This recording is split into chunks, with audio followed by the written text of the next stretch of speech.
안녕하세요. 그녀의 북살롱 미셸입니다. 네, 오늘은 무슨 책을 가지고 왔을까요?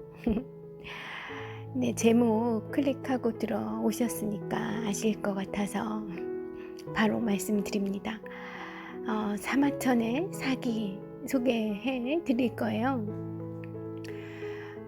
제가 언젠가도 이 사마천의 사기 소개해 드린 적이 있는 것 같아요. 그런데 오늘은 그때 버전과는 또 다른 텍스트로 소개를 드려볼까 합니다. 절대지식 중국 고전이라는 이다 미디어에서 나온 책이고요. 작가는 일본 분이세요. 다케우치 미노루 씨라는 분인데, 이분이 이 절대지식 시리즈 중에서 중국 고전 편을 지으셨습니다. 엄청난 중국 고전들이 실려 있어요. 어마어마합니다. 일본 사람들이란 저에게는 고맙죠. 이렇게 여러분에게 적당히 한 분량으로 소개드릴 수 있는 그런 정도로 주요 내용, 핵심 내용, 때로는 좀 이렇게 강렬한 그런 와닿는 내용들 위주로 슬라이스를 심하게 쳐서 그 엄청난 사기를 한 15페이지, 20페이지 되는 분량으로 슬라이스를 해 놓았으니 저에게는 감사합니다. 어쨌든 그의 절대지식 중국 고전편에 수록된 사마천의 사기 읽어 드릴 거예요. 사마천의 사기는 BC 90년경에 만들어진 책이고요. 고대 중국을 무대로 역사와 인간을 탐구한 사마천의 명저입니다. 불후의 명저죠. 사기 130권으로 구성되어 있고요. 그 전체는 본기 12권, 표 10권, 서 8권, 세가 30권, 그리고 열전 70권, 오부, 이렇게 총 130권으로 구성이 되어 있어요. 한 권이라고 하면 예전에는 이 대나무로 만든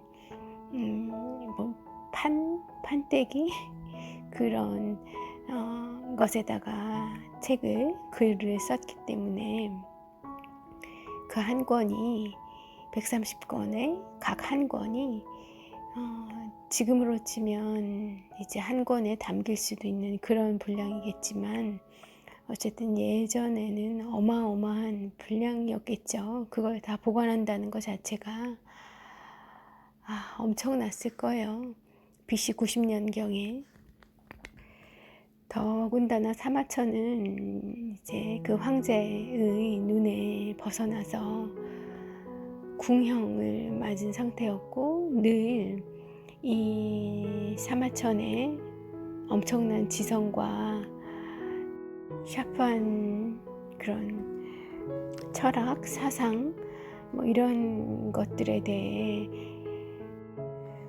부러워하고 또 두려워하는 그런 인물이었기 때문에 그의 이 저작들을 굉장히 의심의 눈초리로 봤을 거라는 거죠. 그런 것을 사마천은 이미 다 알고 있었고요. 그런 정부와 주도 세력, 그 황제, 이런 사람들로부터의 자기 저작을 길이길이 후세에 지켜내기 위한 노력을 굉장히 많이 했다고 들었습니다. 그래서 내용이 좀 이렇게 흩어져 있고 감추어져 있는 것도 많이 있다고 하고요. 자세히 아주 분석적으로 보지 않으면, 이걸 다시 재조립해서 보지 않으면 그 원뜻을 알아듣기 어렵게 그렇게 배치를 했다는 얘기를 들었어요. 그러면서까지 자기의 이 글, 그리고 자기가 본 이 당시까지의 중국의 역사, 사관 이런 것들을 후대에 남겨주고 알려주고 싶었던 겁니다. 사마천의 아버지가 역시 역사가셨다고 하고요. 역사를 기록하는 사관이셨다고 하고요. 그런 아버지의 가 돌아가시면서 남긴 유언이 내가 못다 이룬 꿈을 사마천 내가 이루어라 하셨던 유언을 주시고 가셨대요. 뭐 그런 이제 에피소드, 그만의 히스토리가 있는 거죠, 사마천에. 아이고, 얘기가 조금 다른 쪽으로 흘렀습니다. 다시 텍스트로 돌아올게요. 사기는 한나라의 사상가 사마천이 저술한 역사서로 중국의 전설시대부터 하나라, 은나라, 주나라, 춘추전국 시대, 그리고 진제국, 중국 최초의 통일국가인 진제국의 통일과 와해를 거쳐 BC 2세기 한 제국 초기에 이르기까지의 방대한 역사가 기록되어 있다. 이 시대는 사상적으로나 사회경제적으로나 인류사의 대변혁기라 할 수 있는데, 사기는 그 시대를 이해하는 데 결정적인 단서를 제공한다. 그러나 단순한 사료로서가 아니라 사상서 그리고 문학서로서도 널리 읽히는 것은 사마천의 냉철한 시선으로 관찰된 인간의 모습이, 인간사의 모습이 살아 움직이듯이 기술되어 있기 때문이다. 기전체로 쓴 사기의 스타일은 한서 이후의 중국 역사서로 쭉 이어진다.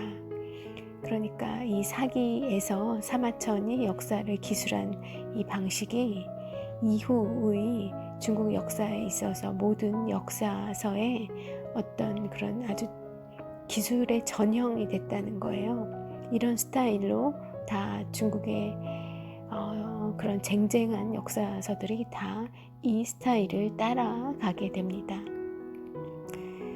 그러나 사마천의 다양한 시각과 가치관으로 묘사된 사기에 버금가는 저술은 없다고 할 수 있겠다. 사마천, 이 역사가가 태어나고 죽은 해는 명확하지 않지만 BC 2세기에서 BC 1세기에 걸쳐 한 무제의 치세에 살았던 것만은 분명하다. 그는 아버지의 뒤를 이어 태사령, 사관의 우두머리예요. 사관이라 하면 역사를 기술하는 그런 공무원이 되겠습니다. 그 중에 최고 수장이었던 거죠.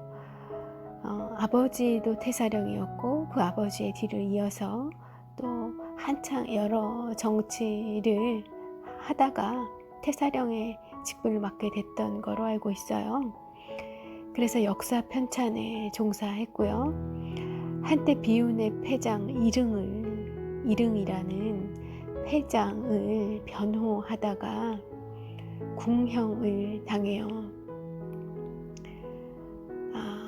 그러니까 조정의 모든 대신들이 그 이릉을 변호하지 않고 그의 실수라고 이야기했는데 사마천에만 그건 아니다라고 생각을 했던 거죠.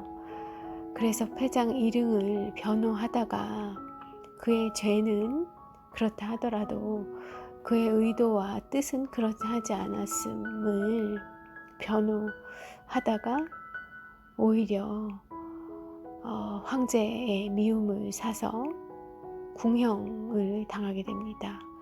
궁형은 남근을 절단하는 형벌이에요.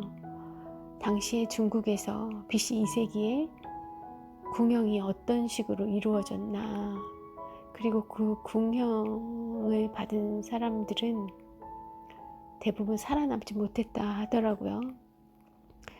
그 관련한 내용을 예전에 좀 디테일하게 보았던 적이 있어요. 그런 궁형을 당하고도 살아남으신 거예요. 그리고 궁형을 당하느니 차라리 죽음을 택할 수 있었습니다. 그런데 본인이 해야 할 일을 아직 다 못했다고 생각을 하셨던 것 같아요. 바로 아버지의 유언이었던 이 혼란한 시대에 대한 우리의 이 역사를 남겨놓는 것, 그 작업을 완료하지 못했기 때문에 궁형 받은 그 당시에는 죽을 수가 없었던 거죠. 사마천 님이. 그래서 양반으로서 차마 견딜 수 없는 그 궁형을 받겠다고 선택을 하고요. 그리고 아주 비참하고 고통스럽게 그 과정에서 살아남아서 이 역사에 남을 역사서를 편찬하신 겁니다. 그는 감옥살이를 하다가 추록한 뒤 그 굴욕을 역사서 편찬 사업으로 이겨내려 했다. 그는 자서에서 이렇게 말했다. 그러나 이 표현은 제가 조금 전에 언급드린 것처럼 조금 순서가 뒤바뀌어 있는 것 같습니다. 이 역사서 편찬의 과업을 다 하기 위해서 궁형을 택하신 거예요. 자결보다. 어쨌든 그는 사마천이 본인의 자서전에서 남긴 이 관련한 자기의 입장을 읽어 드릴게요. 나는 궁형을 당한 다음 깊이 생각해 보았다. 생각컨대 공자는 어려운 여행 중에도 춘추를 지었고, 굴원, 전국시대 말기 초나라 왕족입니다. 굴원은 추방된 뒤에 그의 걸작인 장시 이소를 지었다. 또 좌구명, 춘추시대 노나라의 대부입니다. 좌구명은 실명한 뒤에 역사서 국어를 편찬했다. 이처럼 인간이란 마음속에 깊은 불만이 쌓이고 자유롭게 살아갈 수 없을 때, 그럴 때 과거를 이야기하고 미래를 생각하는 존재이다 라고 표현하고 있어요.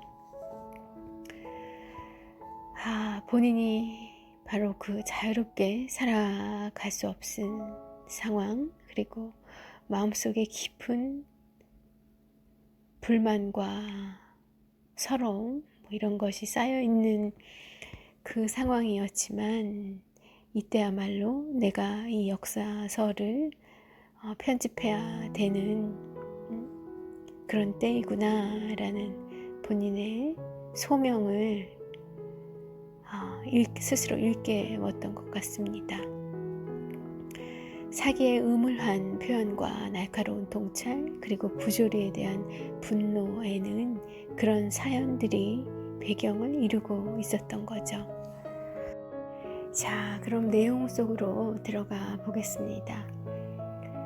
소개드렸던 130권 중에 먼저 12권으로 구성된 본기에 실려있는 한 편을 소개드릴 거예요. 본기에는 오제본기, 하본기, 은본기, 주본기, 진본기, 그리고 진시황본기, 항우본기, 이렇게 쭉 있습니다. 그러니까 춘추전국 시대 전에 있었던 그 은나라, 주나라, 하나라 그 각각의 나라에 대한 기록이 한 편씩 있고요. 그리고 진이라는 제국으로 춘추전국 시대를 통일한 진시황에 대한 진시황 본기가 있고 항우 본기가 있어요.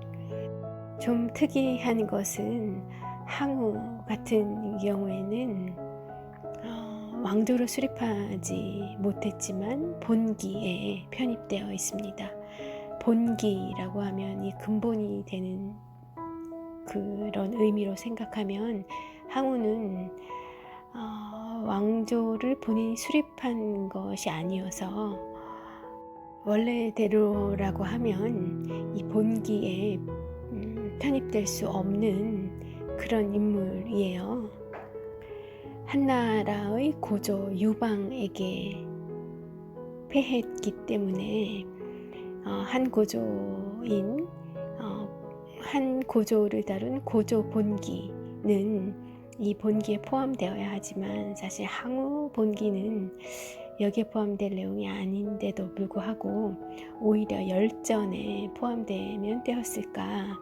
이 본기에 포함되긴 조금 레벨이 맞지 않는데 사마천이 항우를 본기에 포함시킨 데는 아마 이유가 있을 겁니다. 그 항우 본기에 대한 내용을 좀 말씀드릴까 해요. 이 항우 본기 그리고 한 고조, 한나라의 고조 유방과의 그 관계, 스토리는 우리에게 초한지로 잘 알려져 있죠. 초한지 보셨을까요? 삼국지보다 저에게는 초한지가 더 흥미진진하더라고요. 여러분에게는 어떠셨을지 읽어보셨을지 모르겠어요.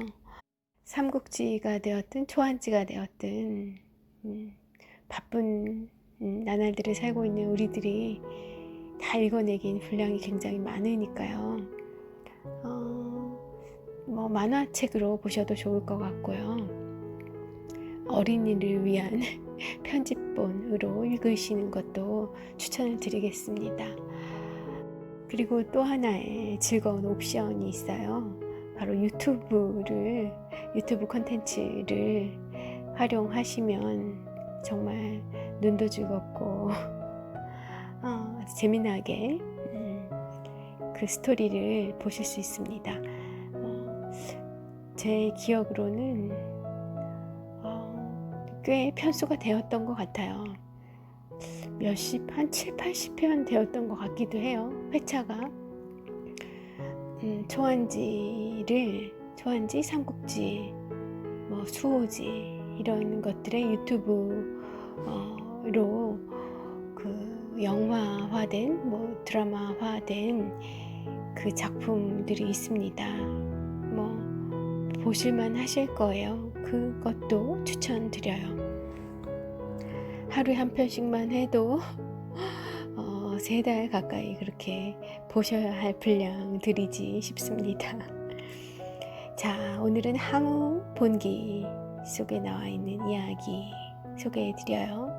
사면초가라는 고사성어가 바로 이 항우 본기에서 나오게 된 사자성어인데요. 관련 얘기 들어보시죠. BC 206년 시황제가 죽고 4년이 흘러 진나라는 멸망했지만 진나라를 토벌할 때 선봉에 섰던 초나라의 항우와 한나라의 유방은 중원에 패권을 두고 4년간 싸움을 벌입니다. 그 즈음에 형세는 점점 항우에게 불리해져 갔죠. 참고로 말씀드리면 항우는 그래도 왕족의 피가 조금 흐르고 있는 인물이었고 유방은 근본이 없는 그런 인물이었어요. 근본도 없고 무식하고, 그런데 항우는 근본도 있고 잘생기고 싸움도 잘하고 아주 맹장으로 이름을 떨쳤죠. 그랬던 싸움에 누가 봐도 항우가 이미 승리자의 그 위용을 떨치고 있는 그 항우가 진 겁니다. 져서 죽음에 이르게 되고 결국 한나라 유방이 중원의 패권을 가져가게 되죠. 한 고조가 되는 겁니다. 그들의 전투 얘기예요. 항우의 군대는 해하에서 농성전을 벌였는데 병력은 줄어들었고 식량도 턱없이 부족했어요. 주위에는 한나라 군대와 제후의 연합군이 그를 포위하고 있었습니다. 유방의 군대들이 그리고 또 제후 연합군들 각 제후들이 봉건 체제니까 그 제후들이 다 유방을 도와서 그 연합군이 다 이 항우를 포위하고 있었던 겁니다. 밤이 되었을 때 항우는 사방의 적진에서 들려오는 고향 초나라의 노랫소리에 깜짝 놀라요. 그러곤 이야기하죠. 우리 초나라도 벌써 한군의 손에 떨어지고 말았는가 라고요. 이렇게 많은 초나라 사람이 적에게 동조할 줄이야 라고 외칩니다. 항우는 초나라 사람이었고요. 내내 초나라에 가서 자신이 이룩한 위협을 자랑하고 인정받고 그럴 생각에 들떠 있었어요. 그런데 쫓기고 쫓겨서 세상에 그 자신의 고향 근처에 다 와서 마지막 싸움을 벌이고 있는데 마지막 싸움도 아니죠. 도망쳐 가는 길이었죠. 고향으로. 그런데 그 고향의 군사들이 적진에서 고향 노래를 부르고 있는 소리가 들려오는 겁니다. 이제 다 죽었다 싶었겠죠. 항우는 눈을 부릅뜨고 술을 들이켰다. 그런 항우의 곁을 애첩인 우미인이 지키고 있었고, 그리고 항우는 추라는 명마를 사랑했는데 그 명마를 앞에 두고 있었습니다. 우미인과 그 추라는 항우의 명마는 항우만큼이나 중국 역사에서 유명해요. 취기가 돌아 흥분 상태에 빠진 항우는 슬픔과 분노를 이기지 못하고 우와 추를 곁에 두고 이렇게 노래를 부릅니다. 힘은 산이라도 뽑고 그 기세는 천하를 덮을 만한데 때를 못 만난 추여 너마저 달리지 않는구나. 추여 내가 달리지 않으니 어찌하리 우여 너를 어찌하리 이렇게 노래를 부르고요. 그 가락에 맞추어 우미인도 따라 노래를 부릅니다. 이윽고 항우의 볼에 눈물이 흐르고 부하들도 따라 울어요. 항우는 말에 올라탔습니다. 그는 800기의 정예 기마대와 함께 적의 포위망을 뚫고 남쪽으로 달리기 시작합니다. 도망치기 시작한 거예요. 날이 새기 전에서야 한군은 항우가 도주한 사실을 알고 기마대장 관영이 이끄는 5000기의 기마대로 하여금 도망친 항우의 뒤를 쫓게 합니다. 항우가 회수를 건널 때 그 뒤를 따르는 부하는 100여 기에 지나지 않았다고 기록하고 있어요. 사마천은 800기로 도망치기 시작해서 회수 부근에서는 100여 명만 그를 따르고 나머지 부하들은 또 다 도망쳐 간 거죠. 이윽고 항우는 음릉 부근에 이르러 그만 길을 잃고 말았습니다. 마침 지나가는 농부에게 길을 물어요. 그런데 농부가 거짓말을 합니다. 왼쪽으로 가시면 됩니다 라고 해요. 일행은 그 농부의 말을 따라서 믿고 늪지대로 들어가는 길이 바로 그 왼쪽 길인 줄 모르고 그 길로 늪지대로 들어가게 되죠. 그리고는 한군에게 꼬리를 잡히고 맙니다. 늪지대에 빠져서 시간을 소모한 통에 그를 잡으려고 오던 5천의 기마대에게 꼬리를 잡히고 말아요. 그 당시에 항우를 따르는 병사는 고작 28기 28명에 불과했습니다. 항우는 굳은 각오를 하고 부하들에게 말합니다. 진나라를 타도하기 위해 군대를 일으킨 지 8년, 손수 실전에 참가한 것이 70여 회, 내 앞에 선 적은 모두 처부쉈고 내가 공격하면 모두 항복했다. 단 한 번도 패배란 걸 모르고 살아왔다. 그리하여 나는 천하의 패자로 군림할 수 있었다. 그런데 지금은 이런 지경에 빠지고 말았다. 이것은 나의 전술이 나빠서 그런 게 아니다. 하늘이 나를 버렸기 때문이다. 하늘이 나를 버렸기 때문이다. 오늘 이 자리에서 죽음을 각오하고 너희들을 위해 시원하게 한판 싸워주마. 나의 전술 탓이 아니라 1000명으로 패배한 것임을 지금 여기서 보여주겠다. 항우는 이렇게 해서 최후의 결전에 임하게 되고요. 단 2기의 기마병만 잃었을 뿐 100기에 가까운 적병을 죽이고 장강을 향해 달아납니다. 역시 전투에는 항우만한 장수가 없었던 거예요. 그렇게 장강을 향해 달아났고 드디어 장강에 이르렀을 때 그 지역의 유력자가 배를 마련해 고향 강남으로 건너가라고 권하죠. 배를 준비해 줬던 겁니다. 강만 건너면 그의 고향이었어요. 항우가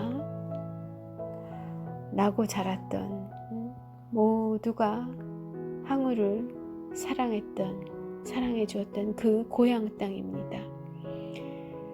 그런데 항우는 어떤 선택을 하죠? 항우는 함께 싸웠던 8천여 명의 부하를 잃은 것을 부끄럽게 생각하여 무슨 얼굴로 그들의 부모들을 대하겠느냐고 하죠. 그러고는 돌아서서 추격하는 적과 싸우다가 자결합니다. 아름다운 우미인도 죽고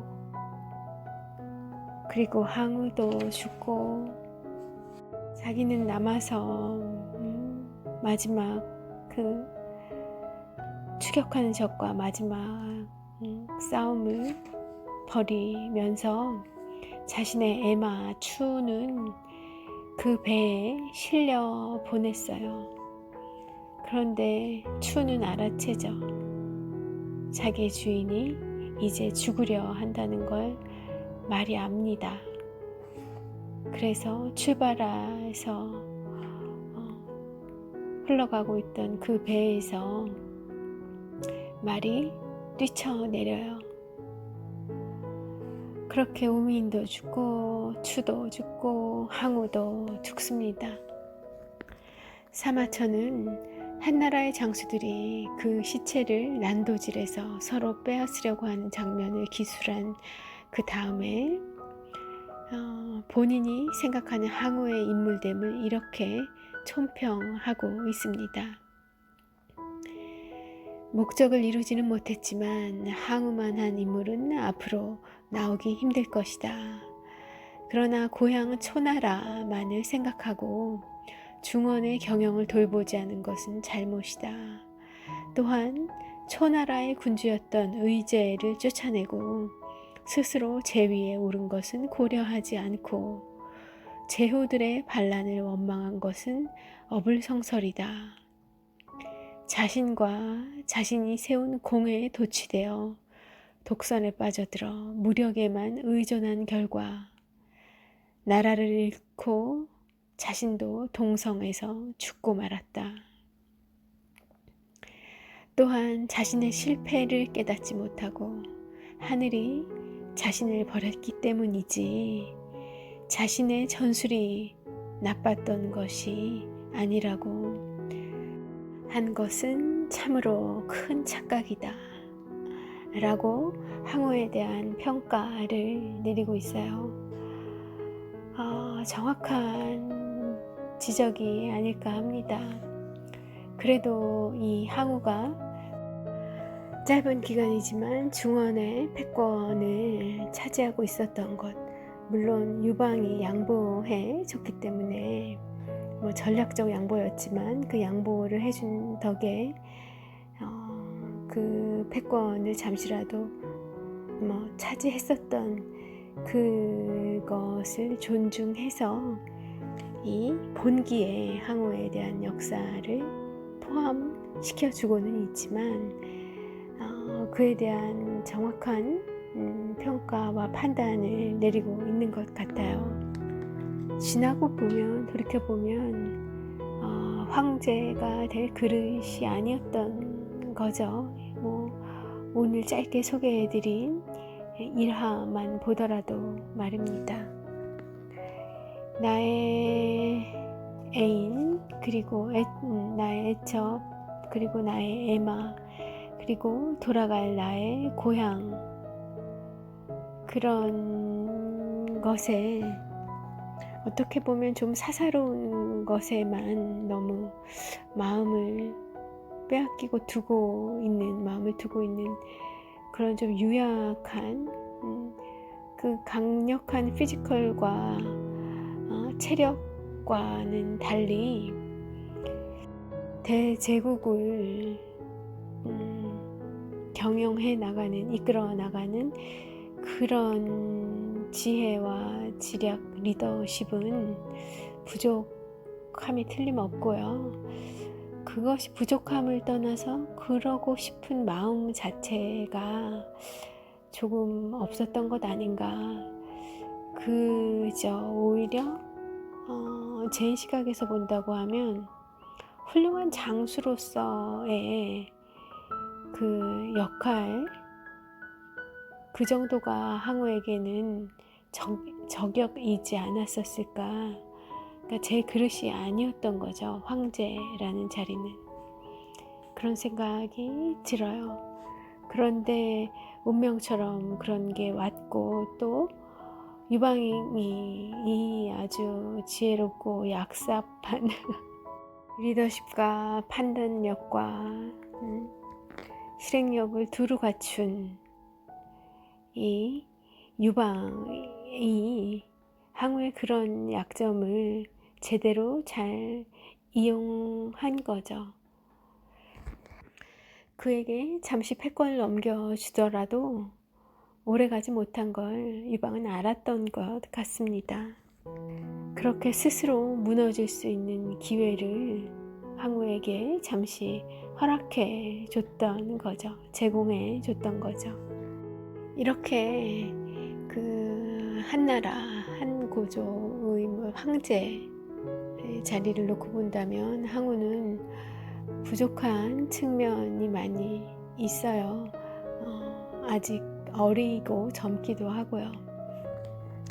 그런데 항우가 보여준 이런 치명적인 약점들은 사실 제 주변에서도 살면서도 굉장히 많이 보여요.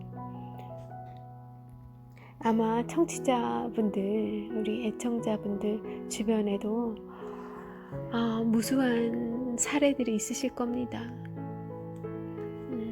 내 탓이 아니오 하는 것, 상황이 되지 않아서 그래, 때만 좋았으면, 시절이 좋았으면, 아니면 저놈만 아니었으면 나에게 조금만 더 뭐가 있었더라면, 이건 사실 우리 주변에서도 많이 보이고 우리도 늘상 하는 얘기잖아요. 그런 얘기, 우린 약한 인간들이니까 많이 할 수 있습니다. 그렇다고 해서 너무 많이 해도 되는 건가? 그건 아니지 싶은 생각을 해요.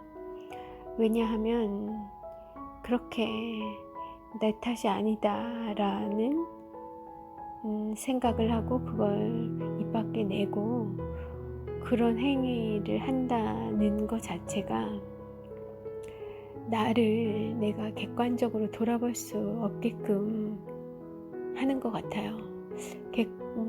선후 관계가 뭐가 먼저냐 물으실 수 있겠습니다만,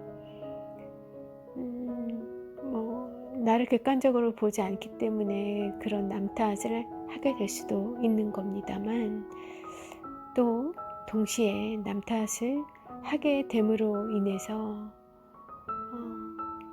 나를 객관적으로 볼 수 있는 기회를 점점 더 습관적으로 멀리하게 되는 것도 사실이지 않을까요? 그래서 내 마음에서 그런 남의 탓, 시절 탓, 환경 탓, 이런 탓하고 싶은 마음이 올라오면 그 마음 잠시 누르고 다시 그 질문을 나에게로 돌려보내야, 반사해야 하는 것 같아요. 그러면 너는 정말 아무것도 할 수 없었니? 너가 내가 어떻게 하면 좋았었을까? 이 상황에서 조금 더 이렇게 해보는 건 어떨까? 그럼 나는 다시 어떤 선택을 할 수 있는 걸까? 나에게 남아있는 카드, 옵션들은 뭐가 있을까? 나에게 이런 점은 좀 부족했구나. 이런 점은 내가 좀 갖춰가야겠구나. 그리고 이런 상황에 내가 다시 놓이지 않으려면 어땠으면 좋겠다. 앞으로는 이런 선택의 순간이 오면, 어떤 선택의 순간이 오면 이런 점들은 조금 다시 생각해 봐야겠다. 이런 그런 쉽게 남의 탓을 그런 나의 생각으로 굳히고 말로 표현하고 이러기보다는 그런 나의 욕망을 다시 나에게 질문으로 되돌리고 나에게 스스로 거울을 비추는 그런 습관들을 가져가면 좋을 것 같아요. 그게 성숙해지는 길이고, 또 내 마음속에 원망과 분노도 사그라들게 하는, 나의 평정을 유지하는 길인 것 같습니다. 아니, 실패한 것도 억울한데 내 마음의 평정까지 내주어서야 되나요? 그죠? 저는 그렇게 생각하고요. 사기의 저자인 대역사가 사마천께서도 그런 생각을 하셨던 것 같습니다. 그래서 오늘은 항우 본기의 사면초가에 대해, 그때 장수 항우가 놓였던 그 상황을 사면초가라고 표현한 거고요. 그것이 오늘날까지 우리가 어디로 더 해볼 도리가 없이 꼼짝도 할 수 못하는 그런 상황에 놓였을 때 쓰는 사자성어인 사면초가라는 성어로 우리에게 남겨져 오고 있는 겁니다. 이렇게 사마천의 사기 속에서는 우리가 지금 흔히 쓰고 있는 사자성어들이 굉장히 많은 것들이 이 사마천의 사기의 근원을 두고 있다고 해요. 우리 사마천 사기 하면 굉장히 멀게 느껴지잖아요. 저는 사기가 집에 꽂혀 있는데 그 책을 실제로 펴보게 된 데까지 25년 정도는 간 것 같아요. 그렇게 우리에게 가깝지 않을 수 있는, 익숙하지만 또 굉장히 멀리 있는 사기이고 사마천인데, 사실은 그 속에 담긴 그 성어들, 사자성어들은 너무나 우리에게 친숙한 것들이 많이 있습니다. 우리 역사가 그렇게 오래된 BC 100년 전에 그 중국과도 여전히 연결이 되어 있다는 것이 신기하지 않으세요? 2100년 이렇게 흐른 그 옛날과 우리가 또 어쩌면 그 언어권에서는 같은 언어권에 있는 거예요. 또 이 사마천의 본기 말고도 그 열전에 수록되어 있는 그 수많은 스토리들이 있고 소개드리고 싶은데 시간이 여의치 않네요. 오늘은 여기까지 하고요. 다음에 또 기회 되면 사마천의 사기 더 소개해 드리는 것으로 하죠. 오늘 하늘이 아주 멋있습니다. 오전에는 너무 아름다웠는데 지금은 먹구름도 조금 있고, 그런데 가을 하늘처럼 하늘이 아주 높아요. 이 멋있는 하늘 만끽하는 그런 하루 되시길 바랄게요. 함께 해주셔서 감사합니다. 미셸이었습니다.